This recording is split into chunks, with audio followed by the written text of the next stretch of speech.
Okay guys, now I want to tell you a little bit more detail of exactly how I set up this Alabama rig for the heavy grass situation. I obviously am throwing the baits weedless, okay? The first thing I want to tell you is there's many different ways to set up an Alabama rig for deep water, for shallow water, open hooks, weedless hooks.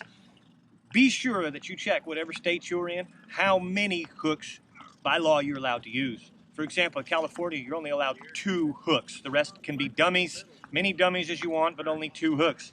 In Texas, there are no limits. We tend to run an Alabama rig with 5 hooks. In this case, I'm going to show you which weedless versions I prefer to use because I want this bait to be as weedless as possible in the heavy grass. So, limit makes a bait. Basically, there's a lot of different versions. Lake Fork Tackle makes this as well. This is basically like the Owner flashy spinner without the flashy spinner on it, okay? It's gonna rig up very simple. You screw the bait into the head. Sometimes this can be a little bit tricky. If you'll do it upright like I'm doing it here instead of this way, you'll have more success in having it be centered better.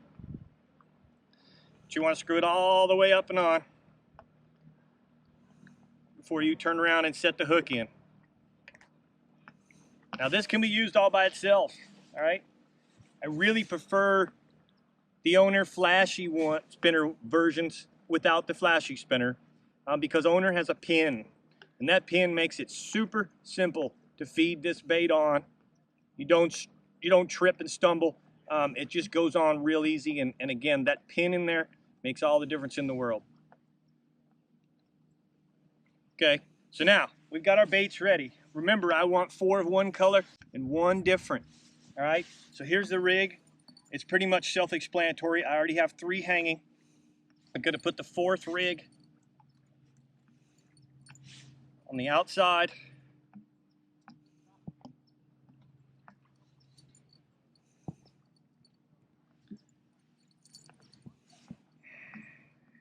I'm then going to put the 5th and final bait right smack in the middle here. Most of the time I will prepare this at home. Sometimes in the wind or on the water it can be a little bit difficult. But that's the rig, and it's weedless. So these were the baits of choice, guys. Again, many versions of baits. I chose these because I wanted the rocking aspect. You may go to a Kitech, which swims perfectly true, no rolling or rocking. I really wanted that extra rocking action, so I went with the Reaction Little Dippers. A couple more quick things I want to talk to you about that are really important. Again, remember, I'm throwing this on my custom McFarland'S signature real-time rods, 7'10", 1530. This is a CB 7'10". I loaded up with 25-pound big game, and I tie the San Diego jam knot. It's really important that I have that doubled line, okay? Actually a double San Diego jam knot. So I have 2 lines going through that.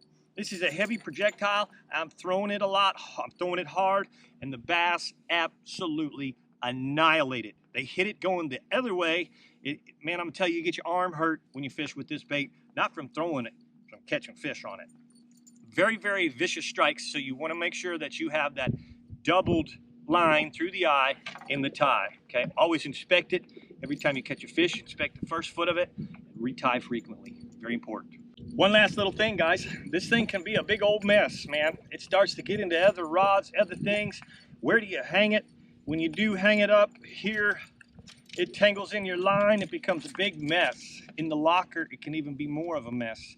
So here's a little trick for you, is I will hang it on the rod, wrap the rod, get you one of these little Bass Pro sleeves, right here, little Velcro Bass Pro sleeve, okay?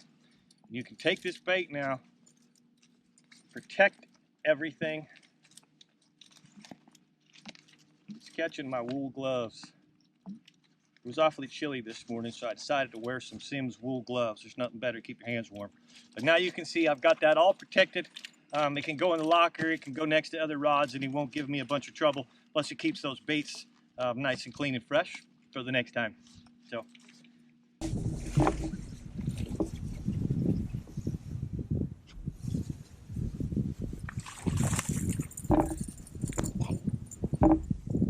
little one. We on the board already.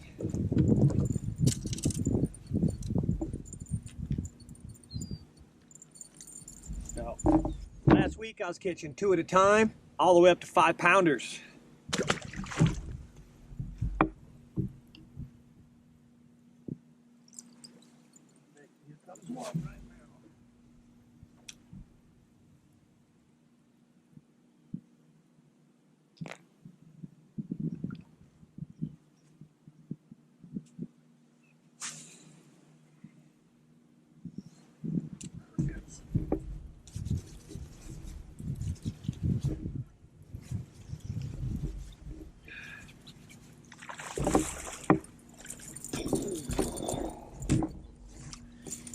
Getting it done in the sun on Thanksgiving Day, baby. Might be going a little bit too close. So look at here, look at here.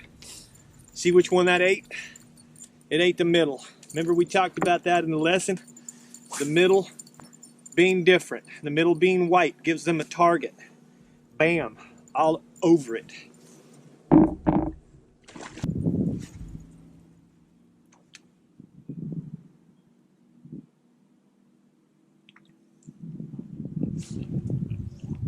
Oh, big one, big one. Oh, a double, baby.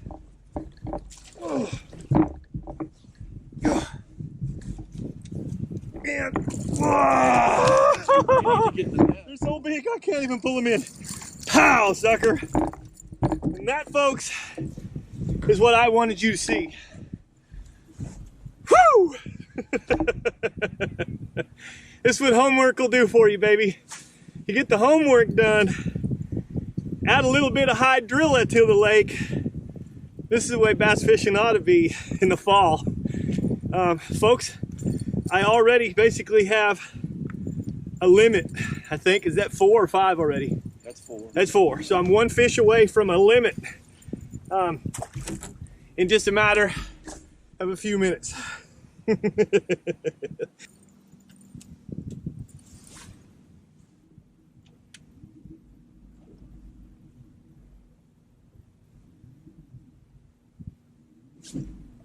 Oh.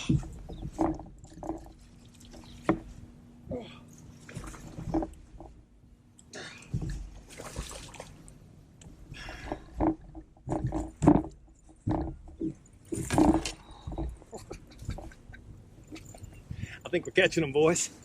I don't even think I need to throw the other 3 baits. I can catch them on the underspins. That's really what that is, okay? But I'm going to absolutely destroy them on this Alabama rig. A limit in less than half an hour, folks. Beautiful green specimen.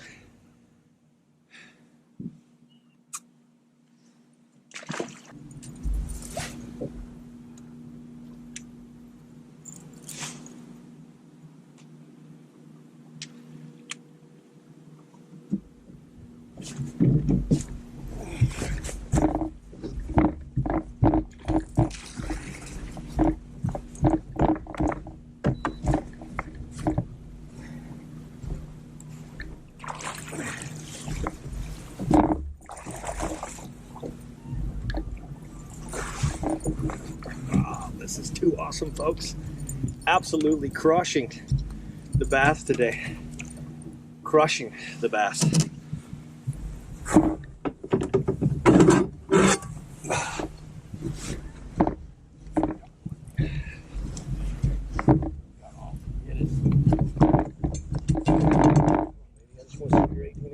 Oh yeah.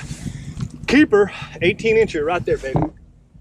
In fact, I think really most of them this morning have been. I just decided to check. But so a limit, 5 18-inch fish in the boat already today.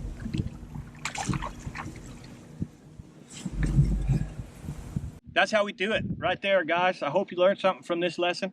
Remember to find me on my business Facebook page, Lake Fork Adventures Guide Service. Hit the like button there. Find me on Instagram, The Lake Fork Guide.